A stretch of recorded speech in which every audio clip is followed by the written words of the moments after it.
비수도권 코로나19 신규 확진자 수가 이틀 연속 700명대를 기록했습니다. 특히 대구에서는 사흘째 100명 넘는 확진자가 발생했는데요. 수도권 밖 감염자는 전날보다 수는 소폭 줄었지만 전체 확진자 가운데 차지하는 비율은 오히려 커졌습니다. 취재기자 연결해 좀 더 알아보겠습니다. 이문석 기자. 네, 전국부입니다. 네, 어제 대구의 신규 확진자가 또다시 100명을 넘어섰군요. 네, 그렇습니다. 어제 하루 대구에서 143명의 코로나19 환자가 새로 발생했습니다. 사흘 연속 100명대를 기록했고 전날보다도 20명 넘게 늘었습니다. 서구 노래방과 달성군 유흥주점 관련 집단 감염이 91명으로 가장 큰 비중을 차지했습니다. 지난 20일 업소 종업원이 처음 확진된 뒤 누적 감염자가 257명에 달했습니다.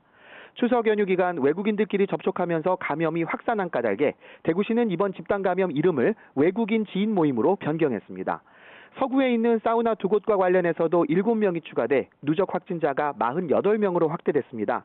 대구시의 이런 확진자 추이는 1차 대유행 막바지인 지난해 3월 이후 가장 심각한 겁니다. 네, 다른 지역도 안심할 수 없는 상황일 텐데요. 비수도권 확진자가 전날보다 줄었지만 비중은 오히려 커졌다고요?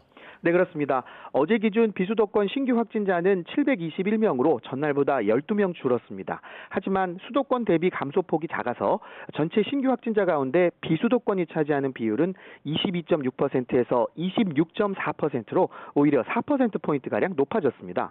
대구와 가까운 경북에서 어제 85명의 새 코로나19 환자가 보고됐고 충남과 경남이 70명대, 대전은 50명대 확진자가 발생했습니다. 특히 경남 김해에서는 외국인 음식점을 매개로 한 누적 확진자가 35명으로 늘었습니다. 기존 접촉자를 통한 감염이나 경로가 확인되지 않은 사례도 늘고 있어서 몇몇 시도는 산발적인 확산을 막기 위해 새로 선제 대응책을 내놓고 있습니다. 대전시는 대학 기숙사 관련 확진자가 산발적으로 늘어나자 시내 대학교 기숙사생 만여 명에게 모두 진단검사를 받으라고 행정명령을 내렸습니다. 충청북도의 경우 오는 29일부터 기업체가 직원을 새로 채용하기 전에 사흘 내 발급된 코로나19 진단검사 결과를 반드시 확인하도록 의무화했습니다.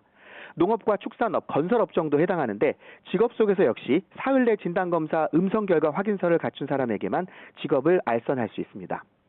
강원도 속초시는 유흥시설과 식당을 중심으로 연쇄 감염이 이어지면서 내일부터 사회적 거리 두기를 4단계로 올린다고 발표했습니다. 지금까지 전국부에서 YTN 이문석입니다.